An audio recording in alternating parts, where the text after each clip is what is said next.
This time, the mayor will call to order the regular city council meeting at 6 p.m. Tuesday, April the 19th of 2022. City Council Chambers, 201 East Nash Street, Terrell, Texas. We have with us in chambers District 2, Grady Simpson. We have District 5, Tim Royce. And I believe District 3 and District 4 are on their way.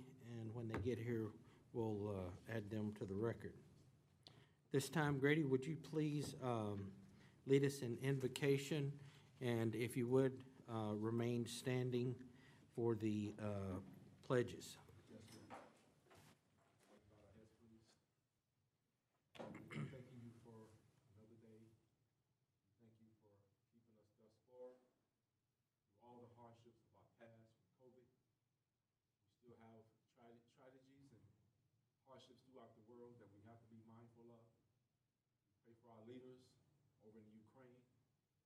We pray for all of the individuals who have the power of decision-making and authority. Bless them with wisdom to do the right thing. Bless this council, God, and bless the city of Terrell. Help us to see our way through these hard times. Show us the lessons that we need to learn so that we be better in the end. All in Jesus' name we pray. Amen. Amen. I pledge allegiance to the flag of the United States of America and to the republic for which it stands, one nation under God, indivisible, with liberty and justice for all. Honor the Texas flag. I pledge allegiance to thee, Texas, one state, under God, one and indivisible. All right, let the record show that we also have District 4 Stephanie Holmes Thomas, Deputy Mayor Pro Tem, with us as well. Our next item on the agenda is Mayor and Council Community Recognition and Events. Does anybody have any recognitions that they would like to bring forward? Nope. Next item on the agenda is to hear remarks from visitors. Do we have any? Having none, we'll move on to item number 6, adoption of the minutes. Discuss and consider the minutes from the regular city council meeting on April the 12th of 2022. Is there a motion on the minutes? Mayor, make a motion that we approve the minutes from April 12th as presented. We have a motion from Tim Royce, District 5. Is there a second? I second. I have a second from Grady Simpson. Is there any further discussion? Hearing none, all those in favor, let it be known by stating aye. Aye. Any opposed? Motion will carry. That was a unanimous vote. Next item on the agenda is a public hearing. Conduct a public hearing to receive comments regarding a final replat for Tanger Addition, Lot 1A and 1B. Block A being 35.74 acres out of the Ransom Sowell survey, abstract number 443, City of Terrell, Kaufman County, Texas. And before we begin, I'd like to also enter into the record that we have Mayor Ronnie Velasquez, Mayor Pro Tem District 3 with us. Go ahead. Thank you, Mayor, Council. Before you do have a replat of the Tanger outlet, 35-acre addition that has gone in front of the P&Z and received a 7-0 vote. This actual property was platted before this, and then we came back to replat to include some property. The replat happened on August of 2021. During that time, we shared with you the resolution 994 that we brought back up that we had for this area when council did adopt it, excuse me, in October of 2020 from TxDOT as they were proposing to improve those frontage roads. They would be adding safety improvements and access improvements and drainage easements and so forth. And part of that, and I want to make this clear, part of that was between Lot 5 and 7, which I believe we've had a meeting with an individual that has probably purchased that property, and I'm not really sure if he has or not. I don't know if he was aware of that, but we did talk with him about this resolution, and he's aware of it. But right now, what we are considering is a replat before you, and if anything, from this point, we're just defining property lines. Essentially, that's it. Anything after this will just be considered new development. So when we come before you to build anything new on this property, or the applicant, the owner, it will all go through the full construction plat process and the full final plat process through subdivision. All right. Okay. And you can open the public hearing unless you. Thank you, Charles, and we'll discuss it after the public hearing. This time, this is a public hearing, so we will open it up to public. Is there anyone here to speak on behalf of this item? Hearing none, we will close the public hearing. Our next item on the agenda, discuss and consider a final plat for Tanger Addition Lot 1A and 1B. Block A being 35.74 acres out of the Ransom Sowell Survey, abstract number 443, City of Terrell, Kaufman County, Texas. Again, Mr. Fenner, if you would come forward. Council, this was a 7-0 vote by our Planning and Zoning Commission. Does anybody have any questions of Mr. Fenner? I think it's pretty simple. It's pretty simple. You have the plat in your packet, and it's just the access point that divides the area of Tanger and the old Cormona's restaurant. Okay. All right. Is there a motion on 7.2? Mayor, make a motion that we adopt the recommendation from Planning and Zoning to approve the final plat. We have a motion from Tim Royce, District 5. Is there a second? I second. Have a second from Grady Simpson. Is there any further discussion? Hearing none, all those in favor, let it be known by stating aye. Aye. Any opposed? Motion carries. That passes on a unanimous vote of those present. Our next item on the agenda is boards and commissions. Discuss and consider Building Standards Commission appointments and reappointments. This will be handled by Don Stahl. Mayor and Council, the Building Standards Commission is a board that has not been active since 2018. There were already members on the board and their terms expired. The Municipal Development Department reached out to them, and most of them do want to be reappointed. Ricky Jordan, Stephen Austin, Hope Covington, Carrie Harwell, and Gary Weems would all like to be appointed, and this is under the oversight of Tim Royce.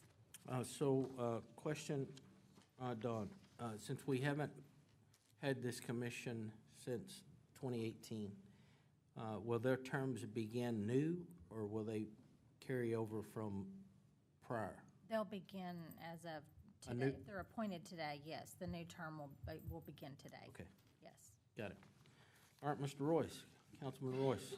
Okay, so tonight we're going to take the 5 persons that served previously under one motion. So I move that we appoint Ricky Jordan, Stephen Austin, Hope Covington, Carrie Harwell, and Gary Weems to the Building Standards Commission. That leaves us 2 vacancies, and we'll bring forth a couple of names soon. Thank you, Councilman. So we have a motion from Tim Royce, District 5. Is there a second? Have a second from Mayor Ronnie Velazquez, Mayor Pro Tem District 3. Is there any further discussion? Hearing none, all those in favor, let it be known by stating aye. Aye. Any opposed? That motion passes with a unanimous vote of those present. Next item on the agenda is 8.2, discuss and upcoming meeting calendars. Again, Don. Mayor and Council, in your packet are calendars for April through July of 2022. I'll point out a couple of important dates. There will not be a council meeting next week on April 26th. Early voting begins on April 25th, and it goes through May 3rd, and then Election Day is on the May 7th. We will not have a meeting on May 31st. The summer reading kickoff will be at 5 o'clock on June 7th, so we will start our city council meeting at 6:30 that night. And then we're off, no meetings on July 5th and July 12th. And I'll be happy to answer any questions. All right, so Council, we do need to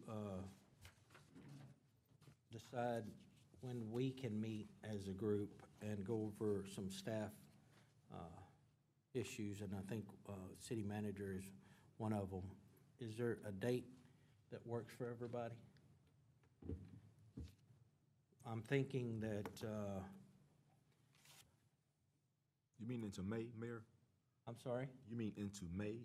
May, This- yes, I'm thinking maybe the first, no, are we meeting on the 3rd? We have a 3rd? Is everybody going to be here on the 3rd? No, Mayor, I will not be here on the 3rd. You will not be here on the 3rd? Does the 4th or 5th work for council? Mayor, I will be I will be unavailable for all that week. Okay, and that's out.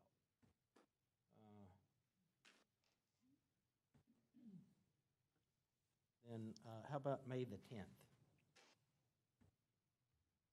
Sounds good to me. Everybody good on May the 10th? Mhm. Let's plan on having either, should we do it before or? Can we, does 5 o'clock or 5:30 work for y'all? Yes. Yes? Can we put on everybody's calendar, please, 5 PM on the 10th for council to workshop? All right, thank you. Our next item on the agenda will be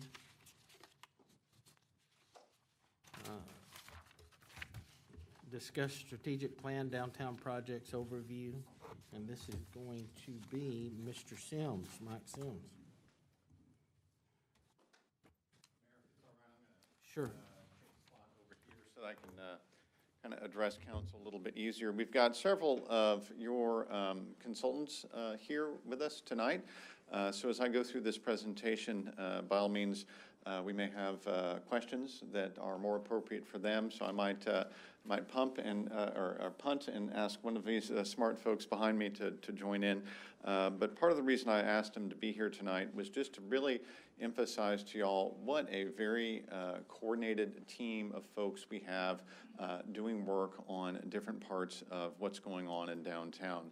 And I will tell you that there's a lot to be proud of with what we've got going downtown. So I won't do a perfect job on intros. And as I go through this presentation, I'll ask for some help from my buddies out in the crowd for that.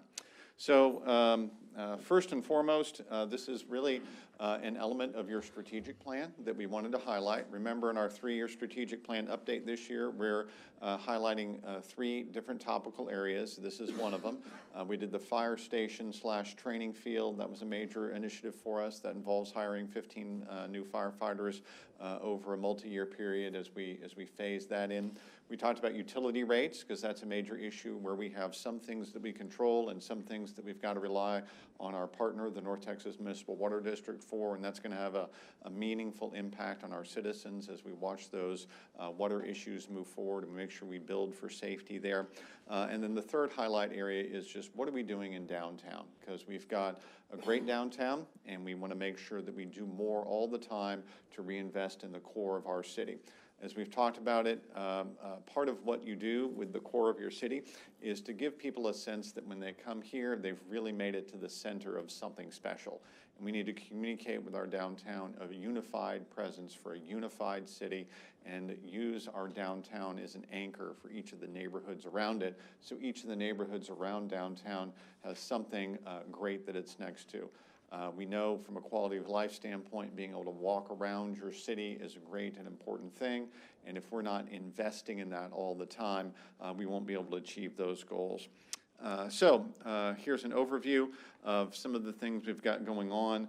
The downtown plan was funded in part by the Texas Department of Agriculture. Obviously, the city put money into that. We did get about a $250,000 grant on the front end to do that downtown plan, so that was a very helpful thing. We've got lots of water, sewer, drainage, and pavement things to do on our local streets.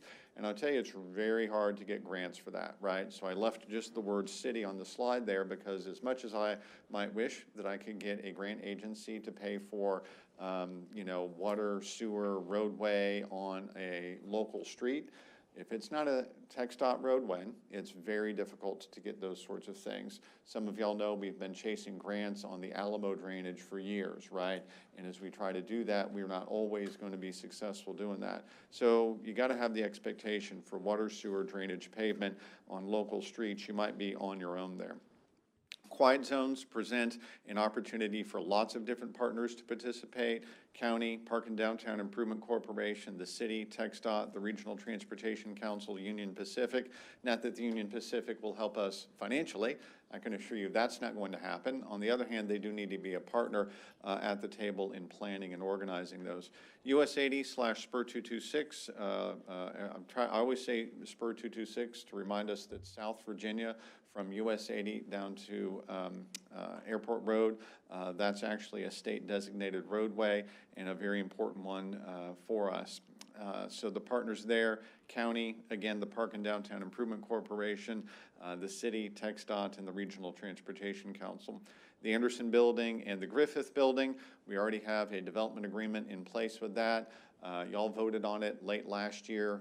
It's taken all the way here until April for that to get hammered down with some of the legal wording in it. Mayor was just able to sign that this week. So that's the city, the Park and Downtown Improvement Corporation, the tax increment refinance zone number 1, and of course the developer associated with that project. The Lyric Building, again, city, Paddock, the developer. British Museum, that's the city, the tax increment refinance zone, and the museum nonprofit. I was just texting back and forth with Bill Huckmaker today. They've got the British consul coming up next Tuesday, and we want to make sure that the British are involved with knowing what we're doing on that museum. South Alley and the South Alley overhead utility lines, the city, the TERS, the Park and Downtown Improvement Corporation. I wish I could tell you that Atmos and Encore and Suddenlink and AT&T will help pay to move stuff out of the way in the South Alley. Mayor's smiling because you know that joke right off. There's just no way they help with that. So I've got problems in South Alley. I basically have a British museum I really can't construct unless I drop those utility lines. And so we've got to make sure that we're working on that project. Murals, I think we'll be doing a lot of that. We just had a great presentation by Allison to our Park and Downtown Improvement Corporation on our sesquicentennial murals project, where the Paddock Board, we hope, will be endorsing funding on several murals in the downtown, I should say greater downtown area. And then, of course, the reason Becca is here. Becca's not just here because she enjoys coming to, where is Becca? Oh, there she is, yeah. Because she enjoys city council meetings, although I'm sure she enjoys city council meetings. It's also because, more than anybody else, your librarian is looking forward to a brand new library. And we've been studying this issue for quite some time. Partnership here, city, tax increment refinance zone, Park and Downtown Improvement Corporation, and of course, lots and lots of partnerships there to get that over the goal line. So that's the big picture. When you start thinking about how am I coordinating all of these? This is dramatic and hard-working initiatives that are transformative for any community. In a city of our size, to try to do all of this at the same time, we've got a lot of complications and a lot of difficulties to manage this, but we want to bring this off over a multi-year period, and your 3-year strategic plan is going to give you a glimpse at how we're going to do that. So the downtown plan was voted on and approved in late 2017. There were about 50 public meetings associated with the downtown plan and the comprehensive plan. And really the shining star of the downtown plan was to say, okay, we really need to make a focal point downtown. And y'all have heard the story before, those evil people in Kaufman and Rockwall. They decided to divide what used to be a unified county between Rockwall and Kaufman. It used to be one county, and we were going to be the county seat, and now we're not a county seat because they broke the county up. So there's no downtown square. There's no traditional courthouse here. That normally gives, in Texas, a sense of your central space, and the aim is to fix that problem with changing. Another one, downtown quiet zone study. So I'm going to pause here, stop talking for a second. Nathan, can you help introduce everybody associated with the quiet zone side of this and the complete streets side of this? Sure, I'm Nathan Ante with Kinley Horn. We've got Tom Grant here also with Kinley Horn who helps on the traffic side. Scott Arnold is doing some quiet zone studies really all over the state. He is not here, but he's been a big part of the quiet zone JBJ, who's been helping and will help more with the public engagement outreach. Right. Ian's with JBJ, and y'all have heard me mention JBJ before. They're the outreach firm that will be involved in quite a few of these things. So when you see Kimley Horn, JBJ, think consultant who is both doing quiet zone and complete streets, okay? We are vetting a work scope that they've provided for the next round of this through your Park and Downtown Improvement Corporation, but we're actually paying for that through your partnership that you've already voted on and approved with the county. And so funding for stuff that's the planning side of this comes through our agreement with the county from the 2019 County Bond Program funds, okay?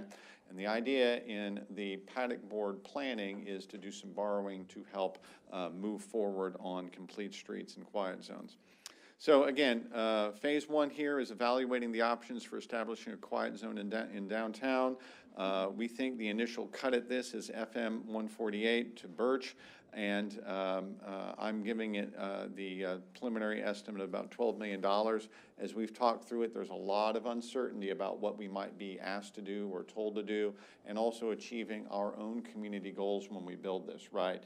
We could build the least at Ann, or we could build the least at Virginia, or any of the other crossings through this area. But my thought for you is we need to build a quiet zone that's not just the least possible quiet zone. That's not going to be resilient to changes over time. We know that Union Pacific might come forward and double track at some time in the future, and we want to make sure that we don't lose our quiet zone just because they double track. We don't want to lose a quiet zone because we need an additional pedestrian issue settled, right? We're going to make sure we build sidewalks for pedestrians when we build this improvement. So we're not aiming to do the least possible quiet zone. We're aiming to do a quiet zone that will stand the test of time and meet the community's other needs with pedestrian safety as well. So here's an example about what happens, and I'll let my quiet zone experts answer any of the detailed questions about this, but the idea is you've got to make sure you're channelizing in the middle of the street so that somebody can't just hop a curb and wind their way through crossing arms that are down. Your crossing arm is down on one side and just zip right on over and go through the other way. Well, to avoid movements like that and to create more certainty for traffic and more clarity at these quiet zone crossings, you really end up channelizing. So if you read this map with me, what you're seeing here is the Shell station and the Cowboys gas station are over here on the left-hand side of your page. The Shell station is up on top. So as you're following this along, you say, okay, I've got northbound Virginia or northbound 226, and it goes across, and it's protected by this red median in the middle of the road. I've got a bunch of green landscaping there, and then I've got a sidewalk. The sidewalk crosses the railroad track there, and you can see what's happening next to the Shell station is you're actually closing access to the South Alley at that point, right? You're not allowing the South Alley to also be a crossing, because when people can turn randomly in or out of that, when people can turn randomly in and out of an uncontrolled Cowboys intersection right there with South Alley, you're creating safety problems. You're creating a likelihood that someone's going to try to cut the butter, so to speak, through the edge of your railroad crossing. You don't want that. So throughout the entire set of designs being created by Kimley Horn, they're trying to carry this design thought. We actually have preliminary drawings right now that cover quite a few of these crossings, and we're really trying to refine through all of these. We'll get to a point soon where we have a project review committee, and that project review committee will look through issues on all of these. That project review committee will be folks like the Regional Transportation Council, Texas Department of Transportation, Union Pacific Railroad. We'll also do town hall meetings. So Ian here will be out and about with our community, and he'll walk up and down the different businesses that get impacted and say, hey, I need to talk to you about what this is and what's going on. I need to hear your feedback, okay? And when we have a town hall meeting, you'll hear Ian and see Ian out there talking through the issues with folks and making sure that he understands what does the community need, and really spend the time to handhold with the community and make sure that everybody's getting their needs met as we do major projects like this. You can see that Broad Street is far enough away from the railroad tracks so that we can leave Broad as an intersection with Virginia, right? And that's very important for continuity around here. So throughout this, we're asking ourselves the question, do I need to close that? Do I need to eliminate that? Or can I allow that to continue to be a place where automobiles are going back and forth? And this is just an example so you get an idea about where this is going. The complete streets side of it, again, that's Nathan and Ian and the rest of his team, Tom Grant here, to work through the process of complete streets. Again, idea, just general idea with complete streets is, what am I doing so the road isn't just a road for cars? What am I doing so that it's a roadway that serves people and has good landscaping and you can open a business with a front door on that road, and so that that's a pleasant place for people to be.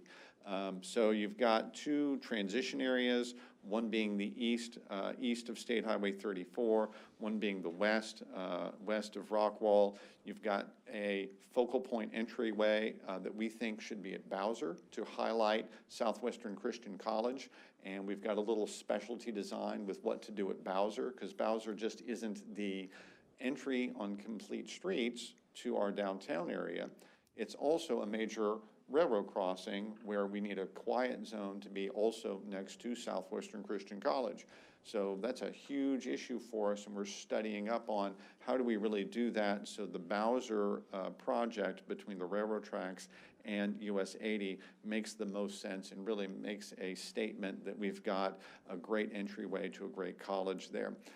Similar idea on the east side. You want a focal point entryway where if I happen to be entering Terrell from the east side, I know when I get to the Terrell State Hospital entrance, right around sort of where Birch is, not Dallas, by the way, but really the whole college was designed for an entryway basically on Birch. So there's a relocation plan we're working on for that. That's where you get a major focal point entryway. So Mayor and I have had a good meeting. Grady Simpson was there as well to talk about what are we doing with Southwestern Christian College. How are we making that possible? And then also on the east side, we're working, actually have a meeting tomorrow with Southwestern Christian College on that topic, and that'll be a great opportunity for us. The core zone, of course, is between Rockwall and the State Highway 34 bridge. That's the area where we're really going to grind through lots of much more aggressive examples. So you're going to see great landscaping, great sidewalk, that sort of thing, fixing the head-in parking, lots to be cleared up with safety on those two commercial transition zones. But the core zone is where I've really got those opportunities with the old buildings, right? So where I have the old buildings, I need to do something that raises up the standard. Then the new urban entryway, lots of redevelopment opportunity along Virginia. There'll be a battle plan for that as well. And of course, that's directly right next to the town square. So we'll have to coordinate that between our town square partners as well as our complete street partners. So some considerations on complete streets. Again, coordinating with all the other projects, South Alley and Quiet Zone, getting community engagement and input. That's Ian with our JBJ team. Again, project review committee. We have lots of engineering to do because we don't want to say that we can put a pole in a place if we can't really for real put that pole in that place, right? Various street options to be looked at. Just the US 80 section here could be between 15 million and 25 million. One-way couplet. So what if you take US 80 and run it westbound as a road that isn't on Moore but is on Nash? What if when I come under the State Highway 34 bridge, I swing up to Nash and I go westbound on Nash, and then I come back somewhere around Hattie and I connect back in, and boom, I'm back into regular traffic. Well, what would that mean, right? If I had a one-way couplet where Nash was westbound, what does that mean for Moore? Well, what that would mean for Moore Avenue is that you'd only have 2 or 3 eastbound lanes of traffic, and you would be able to have much wider sidewalks. Imagine Moore Avenue with 12 feet added to each sidewalk, right? 12 foot on the north sidewalk, 12 foot on the south sidewalk. That dramatically changes your perception of that area from a pedestrian point of view. That makes all of those businesses one with a very large front for pedestrian walkway, okay? So that's a very radical idea, and we've got lots of vetting to know before we can really get there to say that that's something we might do. Eliminate left turn lanes or medians. So again, well, imagine just US 80, but you took the left turn lanes out. What would that mean? If you took the left turn lanes out on US 80, that means I've got 12 feet to play with. I give 6 foot to sidewalk on one side, 6 feet to sidewalk on the other side. I've got a very different project, a very different downtown, but I'm still trying to squeeze both directions of travel through the center. Reducing the lane widths, removing lanes, doing something with changing or eliminating parallel parking. So lots of options to be studied through there. We don't want to pick a winner until we go through a town hall process, until we invite people to have input on this. And we don't want to pick a winner until we know that, well, I can really go forward to my community and then say, hey, the one-way couplet is this dollar amount, but the eliminate left turns is this dollar amount. The constructability of the one-way couplet is such and such because we can do these things to make that easier, but the constructability of maybe another one is more or less difficult. And that's why you have a large group working with you to make all of that happen. Cost, funding, grants, prioritization, phasing, implementation, all of that stuff, that's what we're working on now. That's what we're trying to figure out. Steve Rogers and I went to meet with Mo Burr, he's your district engineer for TxDOT. We talked through these ideas and said, we need you to put a member of your staff on a project review committee to give us input on what to do with 80 and 226 in downtown. So he's excited about it. He said, yeah, I'd be happy to get that done for you. I'll send somebody to those meetings, and you better watch out because it's tough. We care very much about traffic on our roadway. It's our road. Don't forget it's our road. And by the way, don't forget it's our road and we care, and we're going to make sure you do it the TxDOT way. So we've got lots of work to do there. We've had a version of this presentation a couple of times to the Park and Downtown Improvement Corporation Board. They have in their initial capital plan to borrow around 3.5, and I'm going to say by the time we look at our sales tax dollars, that might end up being $5 million. So $5 million, remember, that leverage is $20 million. Right? Because most of the federal grants we would try to access are 80-20 federal grants. So when I say 25 million, I certainly don't mean for the city to pay 25 million. I mean, we need to go fishing to go get $20 million by dangling $5 million as our local match. Next steps on that, we've got a draft work scope for roughly $1 million, which is the next round of work by Kimley Horn. We think that'll take about 12 months. It's county bond reimbursable. We intend to bring that contract forward to you in the next couple of weeks to say, okay, let's sign this up and let's go forward and let's get that work done. Again, I'm not asking the Paddock Board to vote on that for you, but we did brief them on it. It's reimbursable not through the Paddock, but it's reimbursable from our county bond program. It would involve setting up that project review committee. It would get you started on a contract under Kimley Horn with JBJ. That's where Ian comes in to go do the community engagement. It gets a lot of data collection, a lot of surveying done, a lot of environmental review and franchise utilities, traffic analysis. There's a large budget for traffic analysis, which I love as a former RTC employee. But I can assure you, nobody's going to believe anything we do until we have some very, very smart people at Kimley Horn model all of that traffic. You've already seen traffic counters on US 80 probably. You drive by those little rubber strips on the road. That's our project. We're trying to start ahead and get a little kickstart on that thing and go ahead and get some data collection in so that we can understand that with our traffic analysis. If we don't have a good working travel model, then TxDOT's answer is going to be no, you don't have a good travel model. Regional Transportation Council is going to say, hey, we can't put that in the regional model to test the air quality impacts of that project. We're not doing that. So we've got lots of work to do to make that happen. And we'll also use that traffic analysis to test our quiet zones, and we'll use that traffic analysis to make sure that we're building the right version of the town square with the right roadways for the town square. So again, that'll have some conceptual design, some options, some cost estimates, but the goal there is not, and we will not, fully engineer that project. We're going to get down and we're going to try to say, okay, we think this is the leader, and then we're going to go try to fully engineer something after that. So you might say, man, $1 million, that's a lot of money to start with, but if you don't do it from a community engagement standpoint, and you don't have buy-in from all of your partners, and particularly your funding partners, you'll never get it over the hump. And so that's what this step is all about. Nathan, how'd I do on that? Did I do all right? You want to throw anything in on there? Okay. Okay.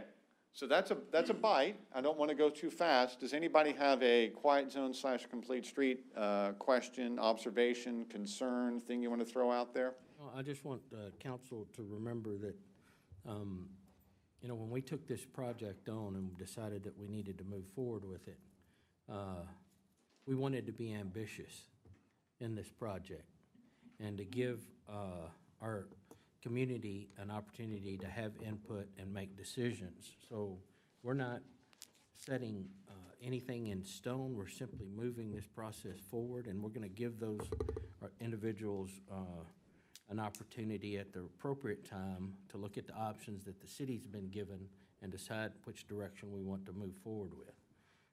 Our checks and balances are the paddock board, then the town hall community, then eventually the mayor and the council will look at those options moving forward. So, does anybody have any comments? For No. the downtown area, and as I'm looking at the Virginia quiet zone area, and really looking at the entire down area, have we considered and have we looked into bike sharing lanes as we start to do more of complete streets in our community? Great question. So on the bike side of it, I would say that the project review committee is going to have that as something that they're required to do. TxDOT's going to want us to take a look at what happens with bicycles on any of their roadway projects. And so that's definitely part of the battle plan. I can't tell you we've done it already, but we would certainly have to accomplish it in order to get through this review process with TxDOT. Are there examples from our consultants in the room of what that could look like, what may be required of us? Nathan, come on up. No, come on. Yeah. Sure. Mm-hmm.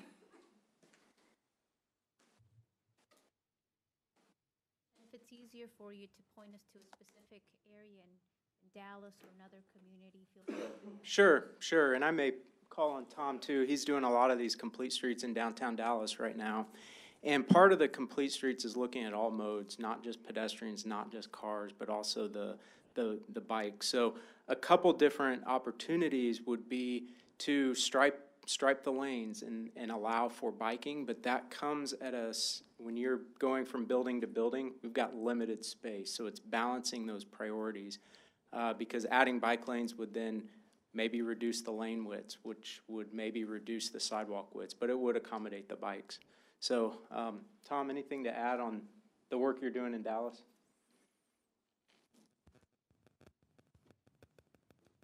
Good evening, Council. Tom Grant with Kimley Horton. It seems like each corridor is different that we look at right now when we are looking at bike accommodations. TxDOT's been changing their stance of what they want to see for bikes. In the past, they used to just say do a wide outside lane, and now they prefer to do, depending on the level of the street, if it's more protected lane or behind the curb. Right now we're working on shared use paths, like a trail that you do the whole thing behind the curb.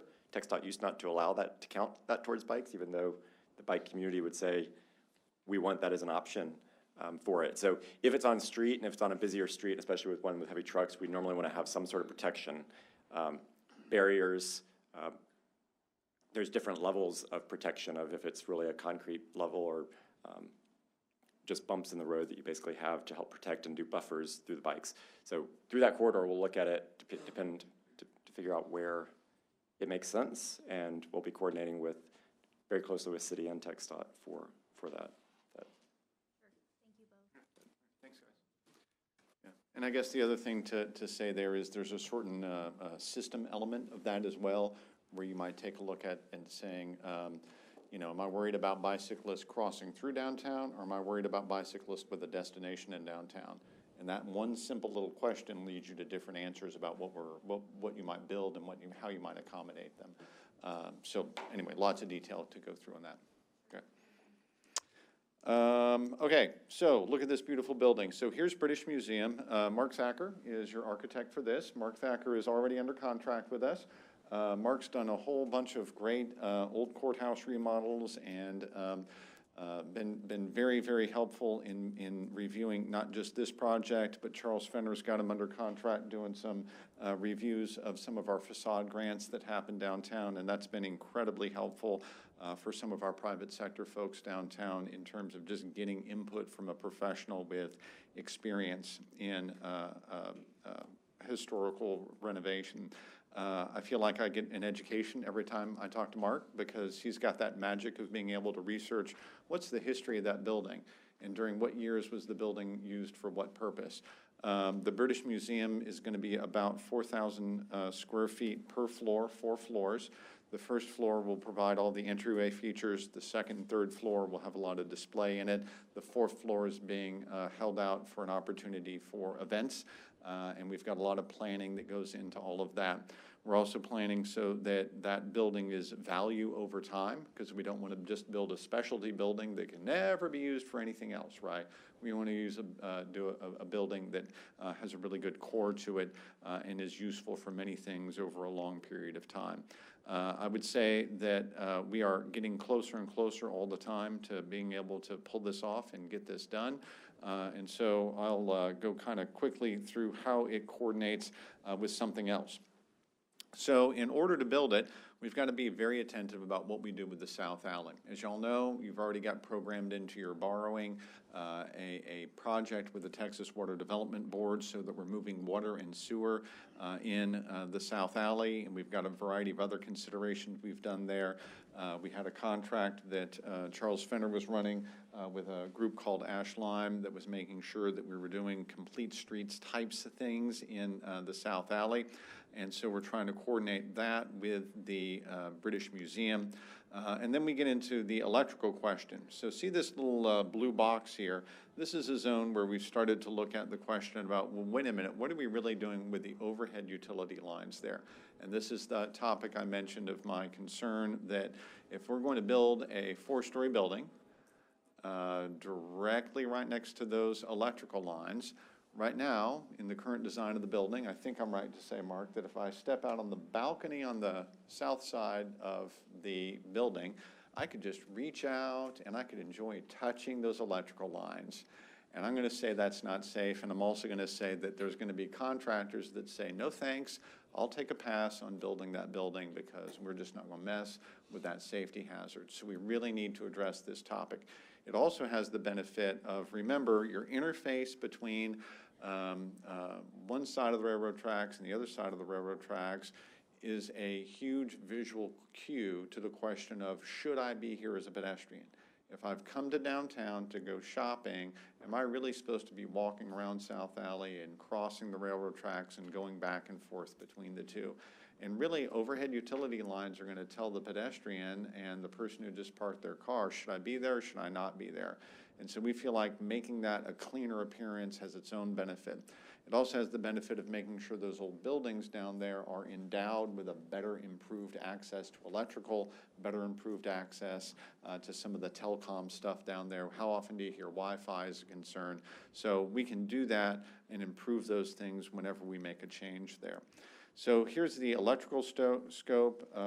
Steve Rogers grabbed hold of this topic for us, went out and found individual by the name of Bob Robinette, who's an electrical engineer with many years of experience who can go through and really figure this detail out. So we've had them jump into this project and start working on how do we need to do this and how would we do it safely. So we've coordinated electrical equipment replacement with Encore. We've identified locations for new equipment. We would have a city contract which would install conduit along the South Alley. Right now, we have that scoped as roughly between Francis and Virginia, but we've got opportunity to adjust that. We would do replacement and new connections of electrical service from new Encore equipment to each business.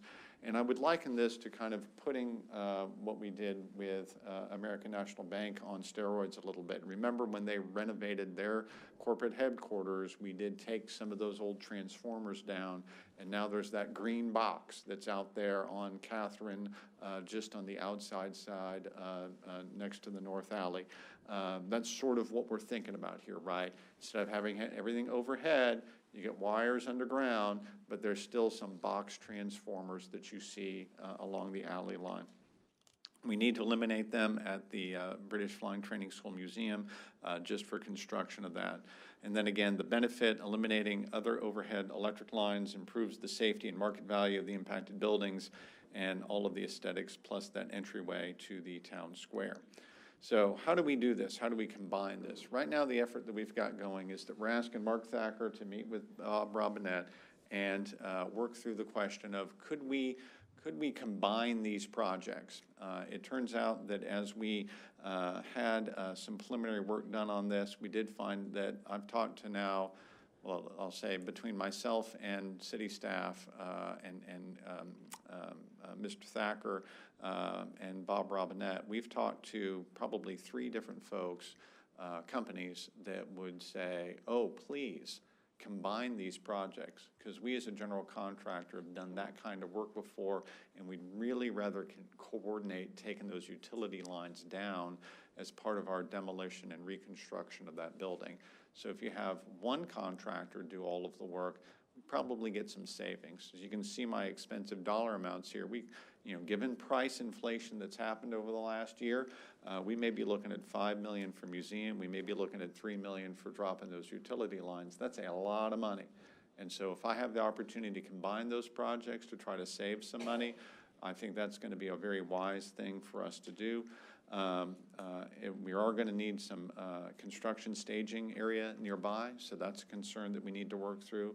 And right now, we're trying to get those 2 projects ready to bid in somewhere between 60 and 90 days. So you're going to see Mark Thacker come forward to you here fairly soon, and he's not necessarily going to be the bearer of good news. He's going to tell you what the bids came back on a combined project like this, and we're all hoping that Mark is a magician and that somehow that number might be a little bit less.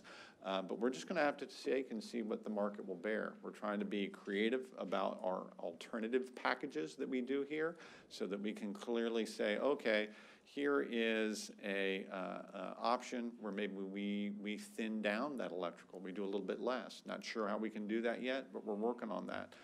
You may see some prices in there that give you, hey, wait a minute, that's not just museum, that's not just electrical, but we are looking to cooperate and, again, help on total size of the bid by trying to figure out if there's any preliminary work we can do for the British Museum as they get in there. They're going to need to outfit the interior, and if we can include some of their outfitting of the interior into the overall project to save money on the overall project, that's a good thing too. But that would be them paying, the museum paying for those elements of that.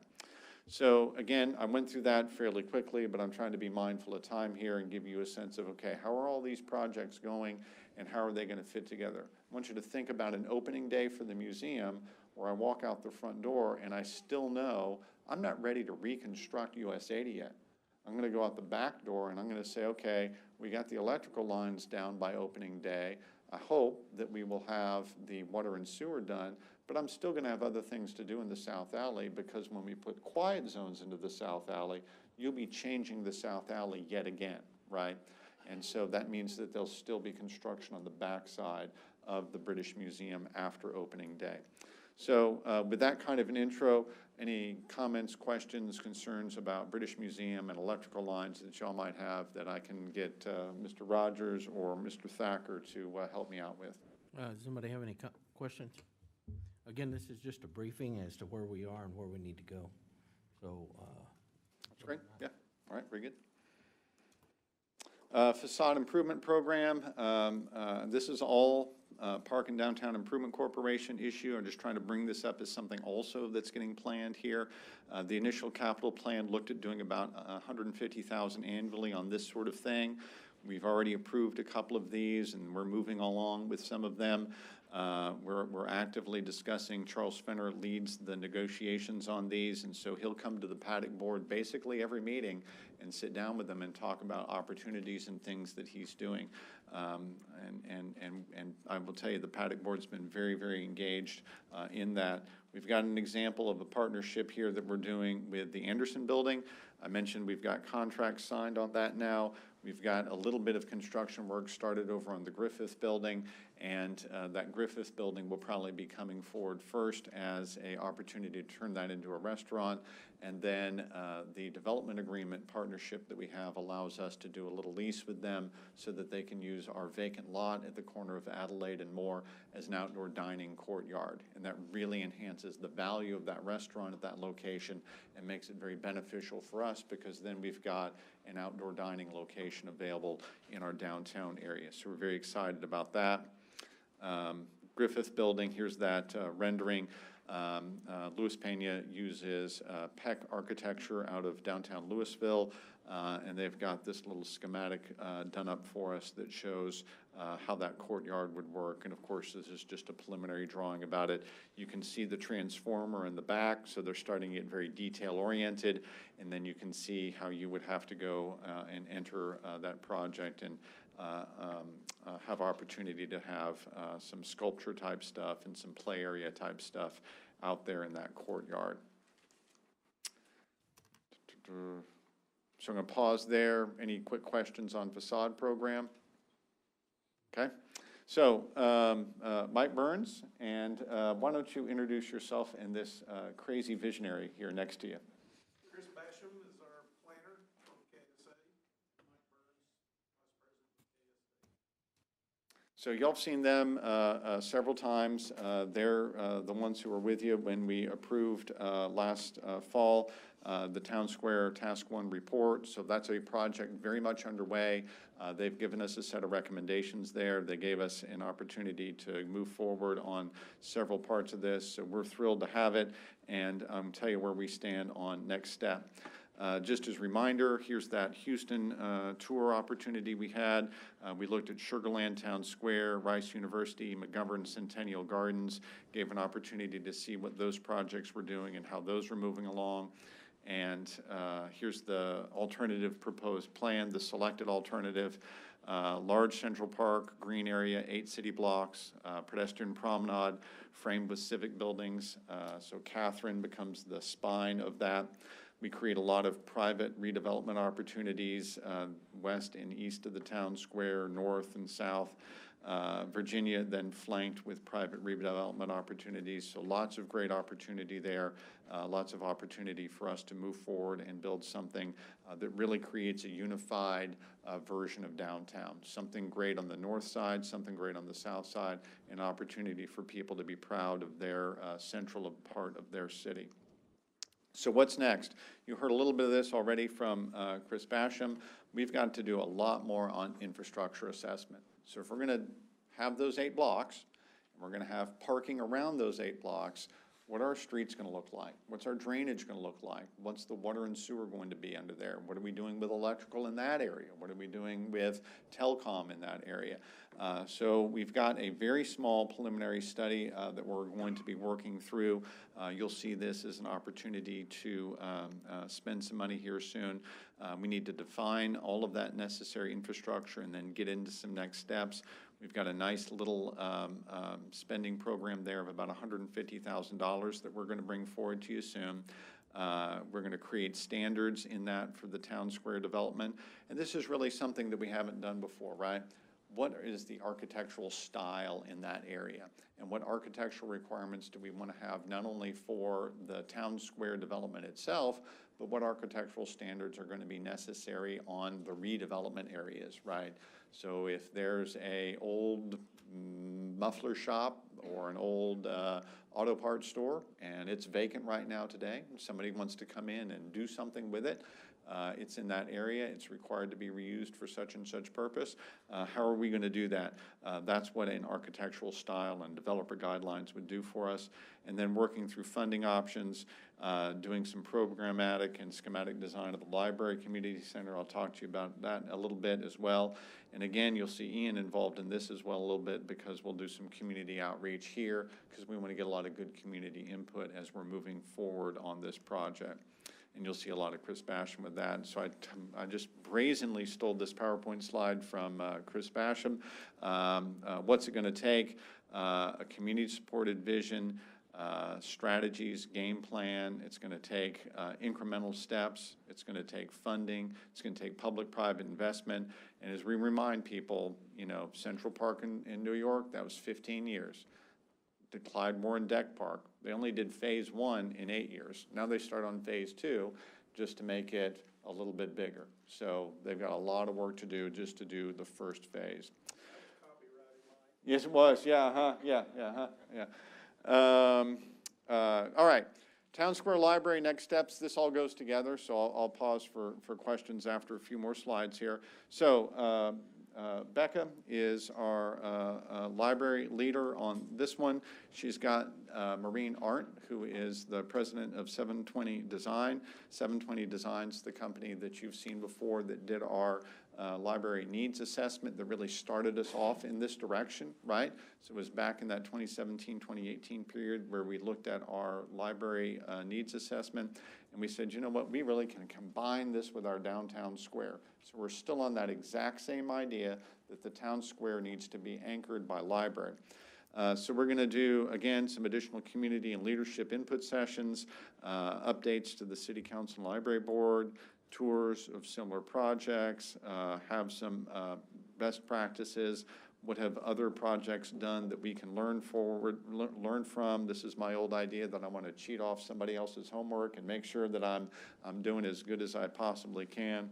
They want to do a visioning team. I think that's a very important idea. Make sure that we really have a good group from the community that can give us input on things that we want to see in that new library. One of the theories I want you thinking about is if we want people moving to this city who value education, value learning, value lifetime learning, then we've got to have a hub that welcomes them for that. If we value our current residents and we want them to be able to build as much human capital in themselves as possible, we're going to provide a place for them to do that. And I can tell you, I can assure you that Becca's got a passion for that and that we want to make that happen. So we want to have lots of opportunities for that and figure out how we can do all of the space necessary for that. So again, some more next steps, design concepts, site plan, how do you lay all that out? What's the conceptual design of it? We feel like we need to create marketing materials for it. I'm not going to claim that we have any perfect ability to get lots of money raised for it that will completely fund the project. But I tell you, I think this is ambitious enough that we really ought to be going and trying to get meaningful private sector contributions to this and make sure that we have some donations for the good of our community. And so we'll have some marketing materials that help us to do that. Just the first half of the next step study is about $90,000, and then there's an add-on to that that gets us around to, I think, $150,000 or $145,000. So this is just this part of it. But we will have an overall contract for you to look at with Maureen Arndt, with 720 Design. And again, just like several of the other contracts I've mentioned tonight, you'll have opportunity to vote on that and approve that here in just the next few weeks. I'm looking at May as a time to bring a lot of this forward. So when you think about town square and you think about library, those things, that's on our nickel, right? That's not a county reimbursement opportunity. So those are things that we're funding out of just general tax dollars to make sure that we're getting our progress made on our town square and quiet zone. So let me pause there, sorry, and say any town square / library / community center questions for the team of Chris Basham, Mike Burns, Becca, any thoughts, concerns you've got on all of that side of it? Anybody have any questions? I do have two.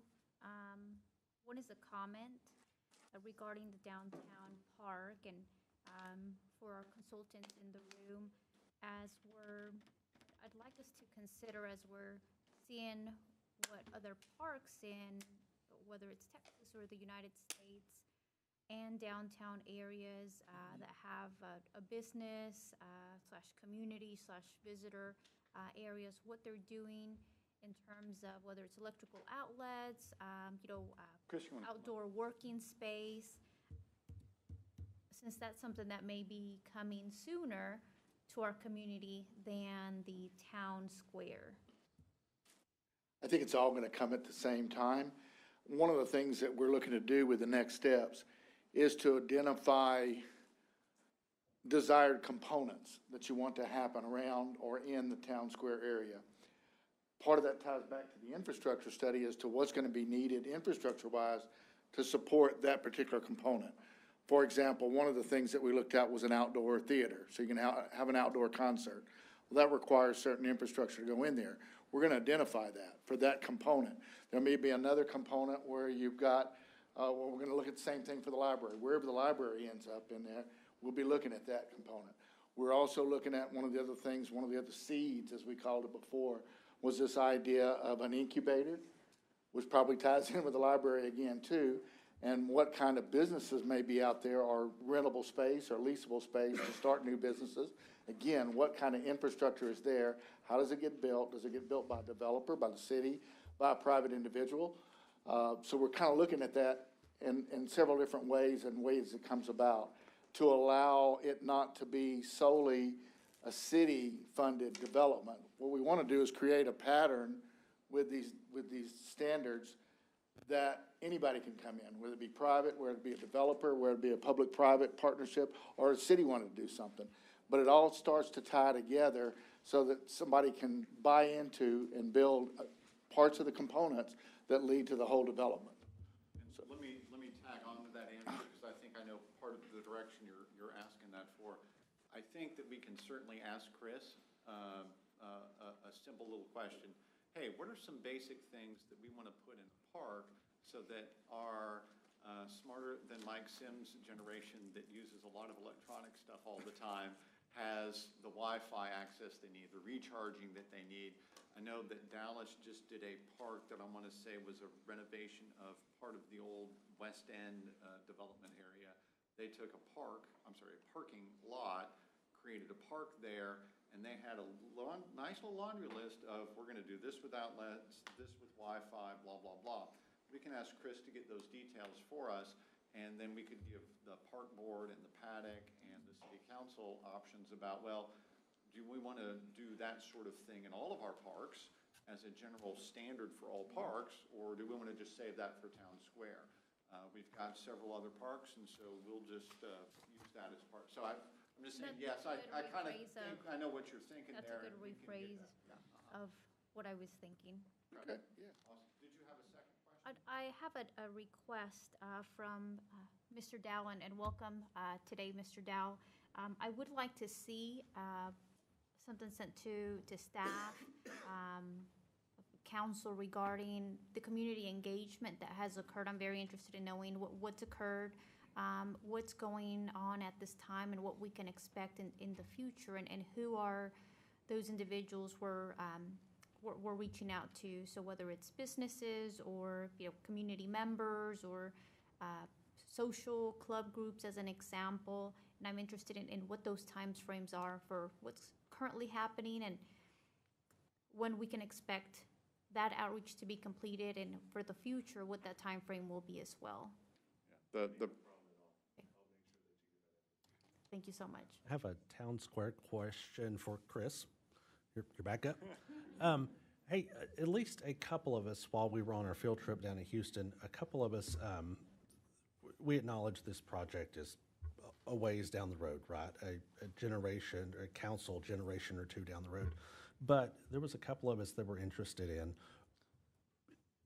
whether City Hall would be located here, whether City Hall encompassed one building or two buildings. So I still want Chris and Mike to kind of, as you go through this, not necessarily dedicate space for a City Hall, but at least think about it, whether it's two buildings adjacent from each other. The acknowledgement is City Hall's aging, and will City Hall in the year 2035 fit into the zone? Maybe. So I want you to kind of keep that in mind, and then I would say, Chris, keep shooting for the laser light show canopy. I'll come back in a decade. Yeah, be aggressive. I just put stay with me, I just put the map back. To me, all of those blue boxes there are just building footprints.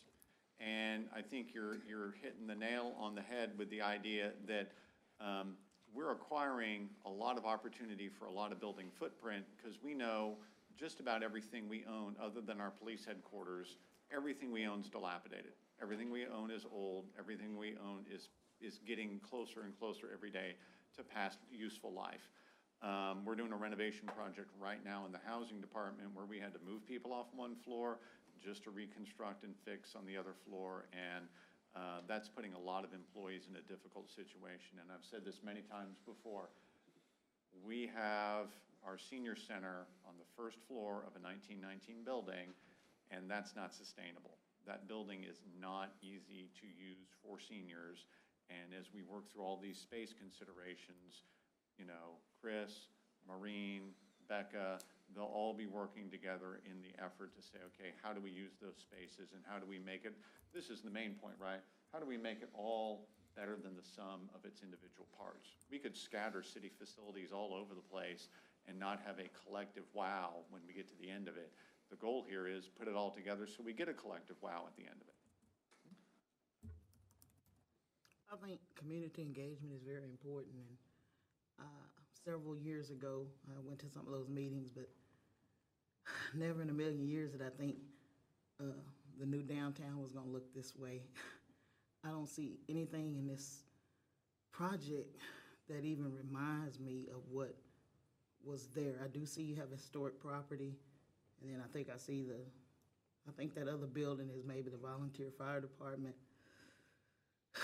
And I know I mentioned this earlier, and I think this was passed, maybe the council before, but I just want to be honest and say I do have concerns with this. I think it's great to have a library. I spend a lot of time in the library. I think it's awesome when you can live in a community as a child and the library's across the street. I don't see that. It's just so many elements that's missing. I'd like to also see some of the data that Council Member Velasquez asked about, because I want to see kind of what that looked like and what in the future are we going to do for community engagement, because I value the citizens, I value this area, and I want to make sure that we're being sensitive to our local community members. And that's just my comment on what I see. I would say that one of the important things is that community engagement on all of this stuff, because y'all got a really nice opportunity here to do something really, really big, but it'll only be big if it's approved by the community and the community buys into it. That's when you go, what does it take to make this happen? It's going to take a community sponsorship. And that's more than the people in this room right now. That's a whole lot bigger community, and I think we've got to get it out there at the right point, and it'll generate its own excitement and its own information, and its new opportunities will come from that too. And our goal is to meld all that together so that community excitement is just inflamed more and gets hotter, and more people get excited about it. That'll bring more developers in to being able to, hey, I can make this happen, because I know the community is going to support it. Well, Chris, that was one of the things that you spoke of when we were in Houston. Right. About community involvement, and that's what impressed me about it. I think it's our job as council members to make sure we get this out to our community, let them know where the future is going. We're no longer holding on the memories of the past, but we're embracing a new future. That's right. And that involves change, that involves people getting uncomfortable, and that's just how it is. But that's what really attracted me to this program, or this project, with your statement about the community involvement. And as representatives of our citizens, that's what we do as council people. We let them know about this and get them involved in the process. Kind of like use the word, let's make them re-comfortable. Yes, yes. Let's get them comfortable again with some new ideas, but that's got to come from them. We can only offer it out there. We can pay attention to what they're asking for. We can explain to them what it takes to make that happen. And it's a community decision. All I do is provide options and alternatives, and y'all tell me which ones you want to go with, and y'all be in the city of Terrell, so. Yeah, and I'd also say there's this interesting, weird marriage between engineering and community involvement, right? You got to do enough engineering work, enough architectural work, enough planning work so that you don't go to the community empty-handed. You want to be able to say, hey, community, this is the very, very expensive option. This is the less expensive option. This is the halfway in between thing. And this is a sense of what's the prioritization of what we build first, right? You can't build all of that all at one time anyway, right? So what you've got to do is you've got to say to yourself, well, what elements, and this is part of the next work scope for Chris and for the whole team really, is to say, how am I prioritizing my spending here? Because to me, when you look at the roads in this area that are surrounding this, it's a kind of an odd fit to say to myself that I'm going to be putting in a very large new building, but I'm going to drive on a little teeny tiny road with asphalt problems with drainage, open ditch drainage on either side of it, right? So one of the things that we've got to price out is to say to the community, hey, doing the right thing on any one of the roads, be it Newton or Grove or whatever around here, it's going to take X, Y, Z as an investment to do that, right? So that becomes decision-making by council, it becomes information for the community, and it also becomes a sense of just the reality of, again, you're going to do this incrementally. So how do I order my incremental steps to do it the right way? Yeah, I think our goal should be to provide a framework by which our community can come together and say, you know what, I like this, I don't like that, let's change this, or what if we tweak this? But we've got to start somewhere and give them something to work with and meet about, and not just say, hey, we have this idea. You do that with a room full of people and you're not going to get much. If you have a framework to start with, then you can expand or reduce depending on what the community's wants and needs are. So we're I moving like in your the right idea direction. about the library being across the street, and one of the things that I have already offered to starting the library is, what if the library is more than one building and more than one place? Yes, there's a central library, and it's probably gonna be here somewhere, but why can't there be a branch of it somewhere else in some small cove? Maybe it's strictly geared for elementary kids, and there's a library there. Maybe it's geared to people that are interested in plants, and it's at the Arboretum, you know, that's coming, and there's lots of opportunities. And what we're gonna do is throw out all the ideas and then see how much. Chris is nothing if not a master of throwing out ideas. All right. Thank you. So I want to thank you, Chris. I want to get to a slide here. I presented this to your tax increment refinance zone here at our most recent meeting. Started the conversation with them about making a transition with your tax increment refinance zone. So remember the financial dynamic that we set up a long time ago that's now starting to happen in earnest, which is a really positive thing for our community. We're starting to generate enough money along Interstate 20 with tax dollars, and we drew the boundary for that tax increment refinance district, so it included both Interstate 20 and it includes downtown. So as we over-generate funds in one part of the community, we're able to use that for infrastructure in this particular area. And we've been very cautious about it. We only did our first borrowing associated with that back in the summer of 2021. Appreciate council's support for that. Now we're looking at a different idea. That is, we've grown our tax increment refinance zone. I think that we're at the point now that we can actually do operational expenses out of your tax increment refinance zone. So we've been cutting through this on a detailed manner. Your tax increment refinance zone is going to generate about $1.7 million next year. It's going to have in it about half of that, a little over half of that is dedicated payments to developers who built things. We're still paying off $16.5 million of infrastructure related to Crossroads Phase 1. We're paying off $8.5 million related to Terrell Market Center. We've got another payoff that we have to do associated with the construction of the Spur 557 Los Lomas interchange. So we have outbound obligations that are developer-based. On the other hand, we've grown to the point where that's really only about half of the revenue, and we're able to use the other half of the revenue to benefit downtown in certain ways. So we want to use some of that to do projects that we're doing, right? We want to do some of that to make sure that we support our debt obligations. And this is a proposal to use about $300,000 of that $1.7 million in your tax increment refinance district to make sure that we are administratively planning all of this stuff. So I wholeheartedly agree with the comment about community engagement, and I can do a lot of community engagement with the group of consultants that you just saw here. But if you want to be honest about it, we're also going to need to have staff support to make sure that we are coordinating everything going on with all of those people you just met, right? And so one phase might be British Museum, next phase might be building library, next phase might be building senior center, so on down the line, roadway improvements, water improvements, everything that we're doing down there needs a person overseeing it over an extended period of time. So we're starting to work through this idea. We have a position called project manager at the City of Terrell. We think that's the right slot. If you take a salary and you put all of the fringe benefits into it, you can see my annual number there. We think there's an administrative assistant associated with that. If I'm going to bill a project partner, right? Let's say that Nathan is successful with getting us a quiet zone / complete streets grant. Well, that means I got to keep track of money over a period of time. I got to have somebody doing that and make sure that we keep track of that money over a period of time. So I need at least a little bit of operational support there. We put a little bit of a lease and a building operations in there because we know we don't have room for that at City Hall. As I think Councilman Royce would observe, we're full, right? We're full here. So I need to lease space for just about anything else that we do. So we give a little supplies and materials there.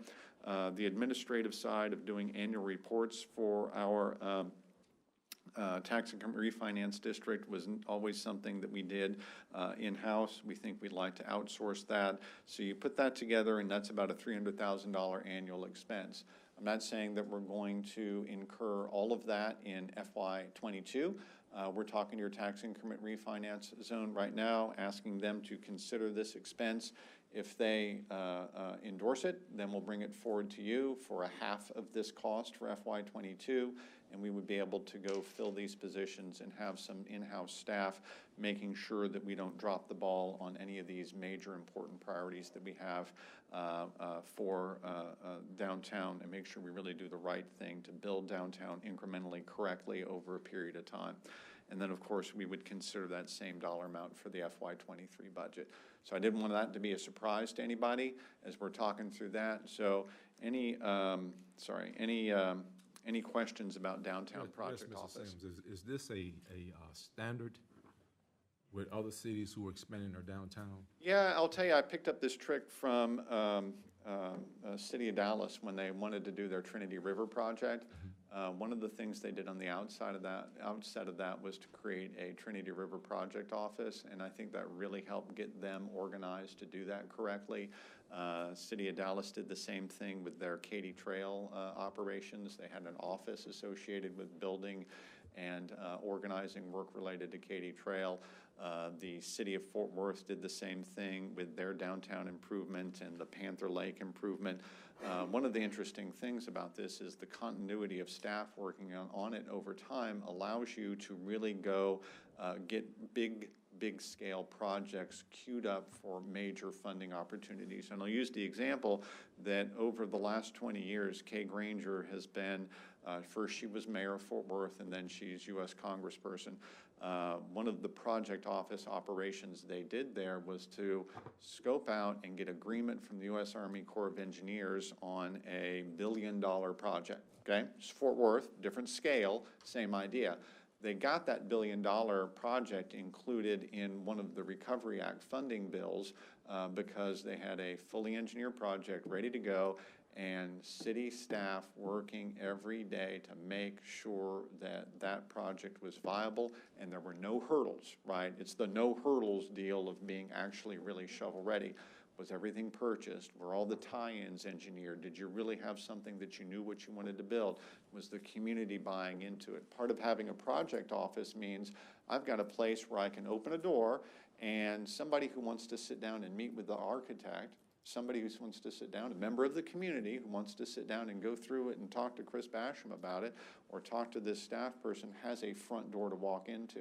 When you walk in the front door of one of these downtown project offices or any specialty project office, you should be able to see a 3D model about what the thing looks like. You should be able to look at a map on the wall and say, okay, it's here, it's there, this is how it really impacts me.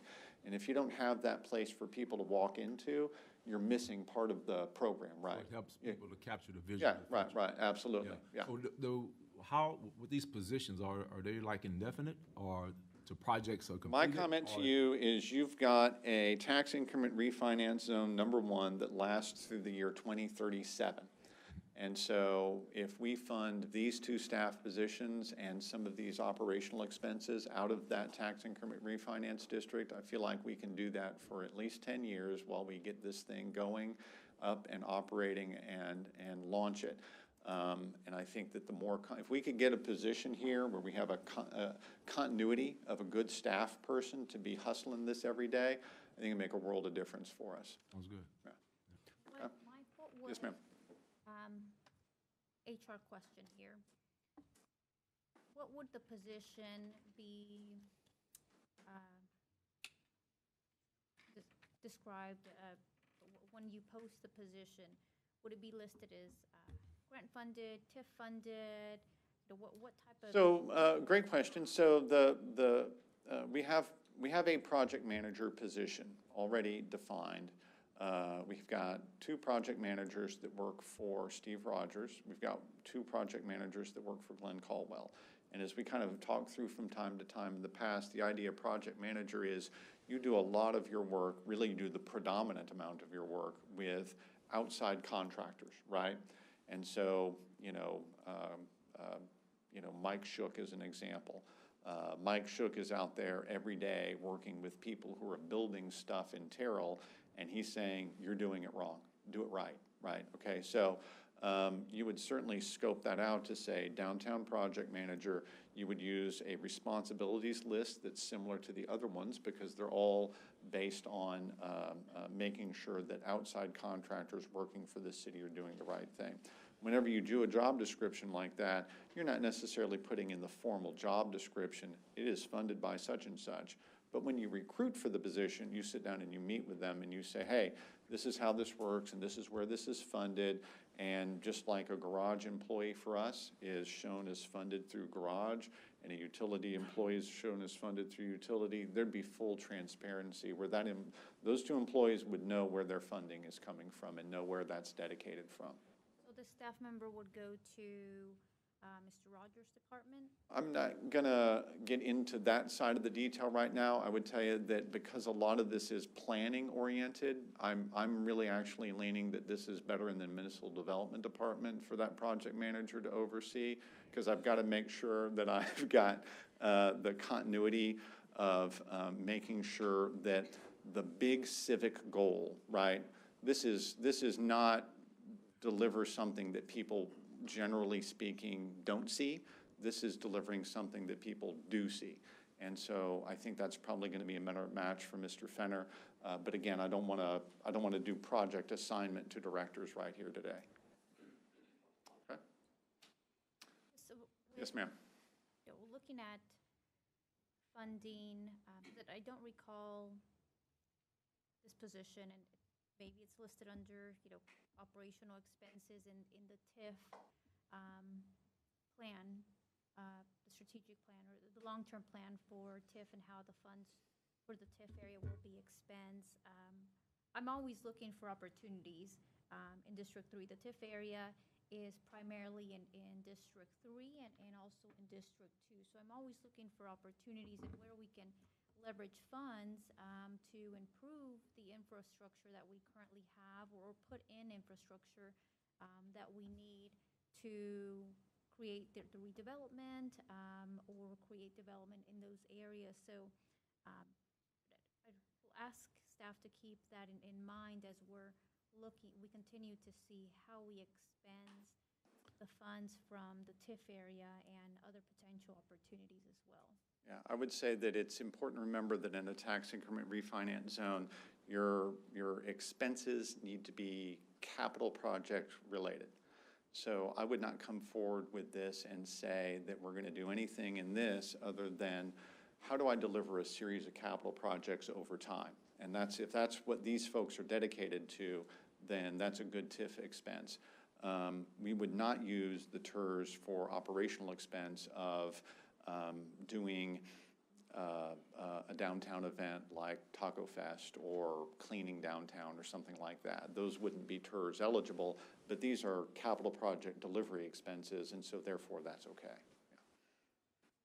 I know this is just a proposed, but when I look at the salary, when we look at the annual amount, it's like 42,000 more. Is that just because of other expenses that may come up, or is the salary negotiable? Or? So yeah, good question. So I did pick up project manager salary on the high side of the range of project managers. The annualization of that is just taking Social Security, TMRS, health insurance, blah, blah, blah, all of those. That's what makes that higher number. Yes, ma'am. Thank you. Hey, Mike, those positions, and you don't, if the answer's unknown, that's okay. Are we looking at in-house, or are we looking at out-of-house? I think or these are the right for staff. This would be in-house staff, right? I say in-house, it would be in a different building, but yeah. Okay. All right.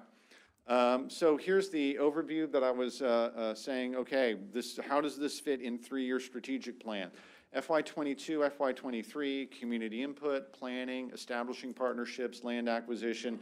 We've got a lot to do. And the contracts you're going to see in the next couple of weeks and months are all going to be contracts, whether it be the Marine Art 720 design contract, the Chris Basham, Mike Burns contract, the Nathan contract, which includes, Nathan's contract will be the one that includes JBJ management, okay? Whenever you see each of those individual contracts come forward, those are all, they're engineering firms or architectural firms, Mark Thacker's firm that's working on all of this.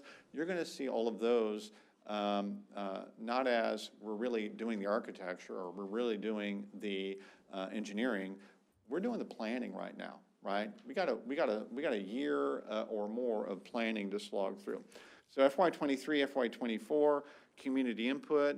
Frankly, there'll be a round of demolition. Can't hide from that, right? There's going to be things that we acquired that are needing demolition. You got engineering that will start up, probably still some more planning, and then securing partnership funding. FY24, FY25, so that's kind of the edge of our 3-year strategic plan. Again, community input, refining our engineering, securing partnership funding, borrowing, building core infrastructure. I'll say one of the things that you either love putting first, you hate putting first, is the very necessary thing that we've got. We're an 1873 community. In the piece of land that we're talking about, we have 150 years of neglected drainage work. And there's just no other way we can say it, right? We all know that we've got 150 years of we didn't do drainage work in most of the land area I just talked about, and we got a big catch-up drainage project. So whether I love Steve's favorite thing to do in life or not, of doing the drainage first, if we don't drain this area correctly, then I have nothing but problem moving forward, right? So you may do some very unglamorous projects on the front end of this thing, but you know what? It's time to do stuff right. It's time to build it from the ground up correctly. And so that's the kind of thing where I say building core infrastructure. If I can get a project going to build some core infrastructure in the next couple of years, that's the sort of thing I want you thinking, hey, we hit a home run because we figured out the drainage and we started building it, okay? So there you go. That's an overview of what I think is one of the most important things we're going to do in the next 3 years. And I want to make sure you had your development, your consultant teams in front of you, your building team, and really had an opportunity to soak that in and ask any questions about it. So again, this is just part of the process of talking about strategic planning. I'm going to recommend to the council to continue to request information from the city manager and staff as we move forward with this. I'm also going to request a 5-minute recess. Do I have a motion? Mayor, make a motion that we take a 5-minute recess.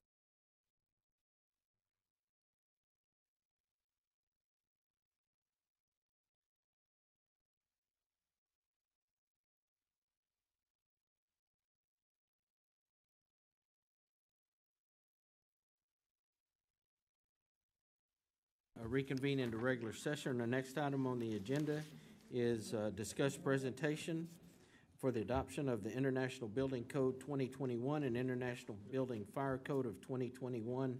This is Director of Municipal Development, Charles Fenner. Oh, good. Oh, So, dang, we got to do it over? Oh, all right, well, I'll just say it then if it's not recording, because everything, okay, never mind.